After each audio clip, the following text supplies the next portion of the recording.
উদ্বোধনী অনুষ্ঠানের এই আলোচনায় সম্মানিত অতিথি আমাদের অত্যন্ত শ্রদ্ধাভাজন রণাঙ্গনের বীর মুক্তিযোদ্ধা, বাংলাদেশ মুক্তিযোদ্ধা সংসদ রাজশাহী মহানগরের সাবেক কমান্ডার বীর মুক্তিযোদ্ধা ডাক্তার আব্দুল মান্নান স্যারকে তার বক্তব্যের জন্য অনুরোধ জানাচ্ছি।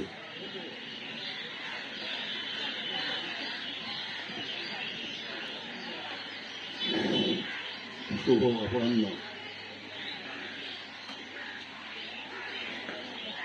সূর্যকিরণ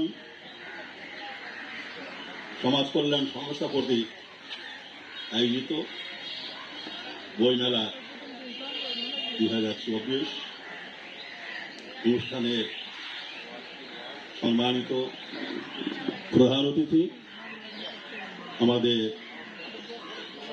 সকলের শ্রদ্ধাভাজন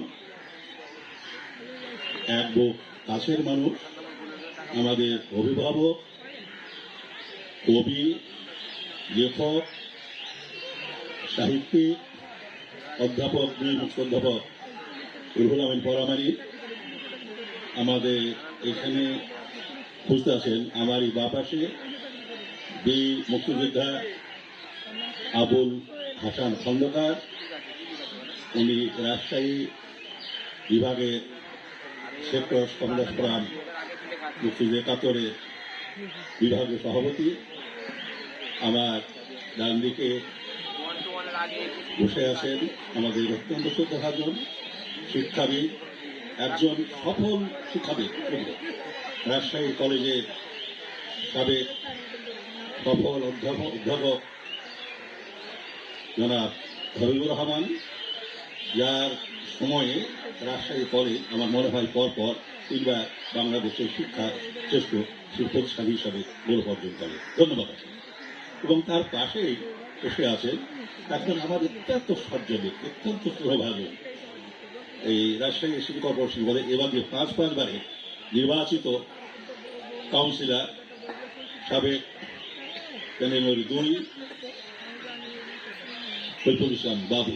তার পাশেই আছে আমার রুহুল আমিন, আমার খুবই প্রিয় মানুষ, অত্যন্ত ভালো মানুষ, আমার মতিয়া থানার অন্তর্গত অন্তিসম ওয়ার্ড আওয়ামী লীগের সহসভাপতি। এবং আজকে আমাদের এই অনুষ্ঠানে যিনি সভাপতি করতেছেন সূর্যপাড়া সমাজ কল্যাণ সংস্থার সভাপতি এবং এই প্রতিষ্ঠানের সভাপতি, আমার অত্যন্ত কি বলবো প্রিয় ছেলে, যার এই গুণাবলী আমি এই সর্বসা বলব, আসলে ভীষণ ক্রিয়েটিভ, সে ভীষণ মেধাবী এবং সে একটি সংগঠনকে কীভাবে খাড়া করতে হয়, সংগঠন কীভাবে পরিচালনা করতে হয়, সংগঠনের কীভাবে আকর্ষণীয় করতে হয়, এই জ্ঞান গরিমা তার যথেষ্ট আছে। আমার মনে হয় সে আগামীতে এই প্রতিষ্ঠানটাকে আরও একটা ভালো জায়গায় নিয়ে যাবে। এবং আজকে আমার মনে হয় যে আমাদের এখানে দর্শকের সংখ্যা দীর্ঘ এবং আমার সামনে অনেক সুদীজন আছেন এবং আমাদের এই প্রতিষ্ঠানের যারা সঙ্গে সম্পৃক্ত আছেন, যে কর্মকাণ্ডের সঙ্গে যখন আছেন তারা অনেক আছেন, তাদের সকলের প্রতি শুভেচ্ছা। আমাদের জ্ঞান তাপস পণ্ডিত বহু ভাষাবিদ ডক্টর চন্দ্র বলে গেছেন যে মানুষের 3টি জিনিস খুব প্রিয় জিনিস, একটি হলো মা, একটি হলো মাতৃভাষা আর মাতৃভূমি। এই 3টে যে কোনো একটার উপরে যদি আঘাত আসে বা অবস্থা হয় সেটা মানুষ কিন্তু মেনে নেয়। বাঙালির ব্যাপারেও ঠিক একই জিনিস বলা চলে যে 1952 সালে যদিও 21-এ এর শুরুটা হয়েছিল 1947 সালে নভেম্বরে, এবং এই বিষয়টার সূত্রপাত হয়েছিল কিন্তু ওই ভারতের উত্তরপ্রদেশ থেকে। সেখানে আপনার জিয়াউদ্দিন সাহেব, রফিকুজ্জামান এবং আরও কিছু ডিস্ট্রিক্ট তারাই আমাদের জিন্না সাহেবের মাথা করে ওয়াজ করে তারাই এসে বলতে। কিন্তু আমাদের ভারত উপমহাদেশে সেখানে ব্রিটিশ শাসন করেছে, আমাদের মোগল ভাষা শাসন করেছে, ওরা শুনেছে। কিন্তু সেইখানে আপনার রাষ্ট্রীয় ভাষা যে ছিল সেটা কখনো উর্দু ছিল না, সেখানে আরবি এবং সংস্কৃতি এই দুটো ভাষাই ছিল। পরবর্তীকালে 2 বছর পরে এটা হয়ে হচ্ছে। কিন্তু আমার মনে হয় যে এই ভাষার জন্য আমাদের যে সামনে আমি ছবিতে দেখতেছি যে সেখানে 3জন ভাষা শৈলীকে বুঝি। একজন হলো আমাদের শ্রদ্ধেয় শিক্ষক আবুল হোসেন, ওখানে সাংবাদিক শাহিদুল আহমেদ এবং অতীশদিন, এরকম সারা বাংলাদেশে ভাষা আন্দোলনকে কেন্দ্র করে সারা বাংলাদেশে শুধু ভাষা শৈলীর না, আমাদের মানে একেবারে শিশুরা পর্যন্ত সে সময় তারা মাঠে নেমেছিল মায়ের ভাষাকে ইয়ে করে। এবং পৃথিবীর মধ্যে একটা বিরল ঘটনা যে ভাষা থেকে স্বাধীনতা, এটা এবং ভাষার জন্য এই যে রক্ত দিতে হয়েছে, এটা বোধহয় আর কোনো জাতিকে ভাষার জন্য রক্ত দিতে হবে। আমাদের জাতির পিতা বঙ্গবন্ধু শেখ মুজিবুর রহমান, উনি এই ভাষা আন্দোলনের উনি একটা দেশ উপহার দিয়েছেন। কিন্তু যদি বলি বাংলা ভাষাকে রাষ্ট্রভাষা প্রতিষ্ঠার জন্য ওনারও অনেক অবদান, সেই অবদান আমরা তার ঋণ শেষ করবো। তিনি যেমন বঙ্গবন্ধু, তিনি জাতির পিতা, এবং ভাষার ব্যাপারেও তারা সে যদি বলি সেও যদি এক নম্বরে আসবেন যে তার যে অবদান। দেখেন 1974 সালে উনি জাতির সঙ্গে সেখানে অধিবেশনে সেখানে বাংলায় কথা বলবেন, ভাষণ দিলেন। আবার 54 সালে বিশ্ব শান্তি সম্মেলন হচ্ছিল, সেখানে গিয়ে দুইজন আপনার বাংলায় ভাষণ দিয়েছেন, পশ্চিমবঙ্গের মনোজ বসু আর আরেকটি হলো আমাদের বঙ্গবন্ধু শেখ মুজিবুর রহমান। তো এই যে ভাষার প্রতি যে আমাদের বঙ্গবন্ধুর যে উনি বলতেন যে ভাষাকে যারা অস্বীকার করে তারা আমাদের এই সংস্কৃতিকে অস্বীকার করে, আমাদের বাঙালিকে যারা অস্বীকার করে তাদের সঙ্গে বসবাস করা যায় না। তিনি তখন বুঝতে পারছিলেন যে না, আমাদের এদের সঙ্গে আমাদের চলবে না, এদের সঙ্গে থাকা যাবে না, এই কথাটা তখনই উনি অনুভব করেছিলেন। এখন যে বিষয় হলো কি, আজকে আমরা কিছু দেখছি পরিস্থিতিতে যে আমাদের যে মাতৃভাষা আমরা রক্ত দিয়েছি মানুষের উপর করি, কিন্তু সত্যি আমরা বাংলা ভাষাকে রাষ্ট্রের যে পর্যায়ে রাষ্ট্রীয়ভাবে আমরা আমাদের ভাষাকে কি প্রতিষ্ঠিত করতে পেরেছি? এই প্রশ্ন আজও আমাদের মাথায় আজকে করতে পারি না, এটা আমাদের ব্যর্থতা। আজকে আমাদের স্বাধীনতার পরে 1972 সালে বঙ্গবন্ধু কিন্তু সংবিধানে আমাদের এই যে ভাষাকে উনি রাষ্ট্রভাষা হিসাবে স্বীকৃতি দিয়েছেন।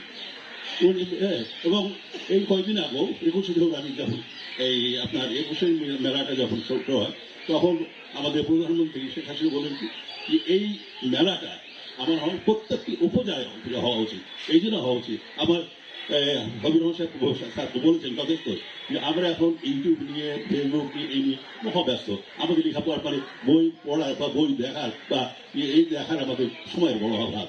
কাজে আমাদের এটা কিন্তু আমাদের ভবিষ্যতের জন্য, আমাদের দেশের জন্য, জাতির জন্য একটা একটা কি বলবো যে একটা দুঃসময় যাচ্ছে। কাজে এই দুঃসময় থেকে আমাদের ফিরে আসবার জন্য আজকে এইখানে যে যারা উদ্যোগ গ্রহণ করেছেন তাদের প্রতি আমি ভীষণ মানে কি বলবো যে আমি তাদের প্রতি ভীষণ খুশি যে তারা যথাসময়ে যথাভাবে একটি উদ্যোগ গ্রহণ করেছেন এবং আগামীতেও এই উদ্যোগগুলো যে গ্রহণ হবে। আমরা চাই যে আজকে বাংলা ভাষাটা রাষ্ট্রের প্রতি দাপ্তরি ভাষা হিসাবে ইয়ে করো, আমরা ইংরেজি নিয়ে একটা ইয়ে করো। ইংরেজি কি বাংলার থেকে ভালো ভাষা? আজকে 1913 সালে আমাদের আমাদের বিশ্বকবি রবীন্দ্রনাথ নোবেল প্রাইজ পেয়েছেন এবং আজকে এটা আন্তর্জাতিক মাতৃভাষা হিসেবে প্রতিষ্ঠিত হয়েছে। সারা বিশ্বের মানুষ আগামীকাল এই ভাষাটাকে এই বিলটি তারা প্রতিপালন করবে। তো এই বিষয়গুলো আমাদের মাথায় রেখে আমরা যারা শিক্ষার সঙ্গে জড়িত আছি, আমরা সমাজের সঙ্গে জড়িত আছি, আমরা সাহিত্য সংস্কৃতির সঙ্গে জড়িত আছি, আমাদের কিন্তু এই ভূমিকাটা পালন করতে হবে। এই জন্যই করতে হবে যে আমার ভাষা, আমার ভাষা ছাড়া আমার মনের ভাব, আমার মনের কথা, আমার মনের আকুতি প্রীতি আমি সবকিছু প্রকাশ করি আমার ভাষা দিয়ে। তাই সেই ভাষাকে আমাকে যথাযথ জায়গায় আমাকে স্থান দিতে হবে। আমাদের বই পড়তে হবে, বই পড়াতে আগ্রহ সৃষ্টি করতে হবে। আমাদের মেলা 5 দিন যেটা হচ্ছে এটা খুবই ভালো মেলা, আমি বলি যে এটা হওয়া উচিত। এবং আগামীতে আমরা যারা এখানে আছি, এই যারা উদ্যোক্তা যারা এগিয়ে করেছে, আমরা তাদের পাশে আছি, তাদের পাশে থাকবো, তাদেরকে উৎসাহ জাগাবো, জিত করবো এবং আগামী বাংলাদেশ যেন বিশ্বের মুখে যখন আমরা বাংলাদেশ একটা উচ্চতায় নিয়ে গেছে আমাদের জাতির পিতা বঙ্গবন্ধু শেখ হাসিনা। আমরাও চাই যে বাংলাদেশ শুধু উন্নয়ন না, আমাদের ভাষা, কৃষি, কালচার, শিল্প, সাহিত্য সব কিছুতেই যেন আমরা একটা অগ্রগতি ভূমিকা রাখতে পারি আমাদের সেইভাবে। তাহলে একটা মজবুত জাতি, একটা শক্তিশালী জাতি, আমরা সাংস্কৃতিক জাতি একটা গড়ে তুলতে হবে। সেই কাজটি আমাদের করতে হবে। এই দায়িত্ব আমাদের সকলের, রাষ্ট্রের যেমন দায়িত্ব, আমাদের নিজ প্রত্যেক পরিবারের সন্তানদেরকে আমাদেরকে সেইভাবে গড়ে তুলতে হবে। আমরা প্রত্যেকের সেতুকে আমরা এখন থেকে এই আমাদের এই 21শে কেন আপনার মঞ্চভাবের সাথে 21শে ফেব্রুয়ারি পালন করি, এই তাৎপর্য এই বিষয়গুলোকে আমাদের তুলে ধরতে হবে। আমি শেষে এটুকু বলে যেতে চাই যে ভাষার বিকল্প নাই, ভাষার বিকল্প আমাদের সংস্কৃত সাহিত্য নিয়ে আমরা হতে হবে। আমার বাঙালি তো, আমি বাঙালি, এ কথা ভুলে গেলে চলবে না। আমি ইংরেজ হতে পারবো না, আমি হতে পারবো না, আমি বাঙালি, বাঙালি থাকবো, বাঙালি হিসাবে আমার পরিচয় দিতে হবে। আমি অনেক কিছু বললাম, তো আমার কথা হলো কি, আমরা এসেছি, ভীষণ ভালো ভালো কথা বলেছেন এবং আমরাও তার সঙ্গে একমত হয়েছি এবং আমরা একসঙ্গে আছি, একসঙ্গে থাকবো। আমরা যারা এখানে উদ্যোক্তাদেরকে আমরা ধন্যবাদ জানাই। আমি আমার এই বক্তব্য শেষ করছি।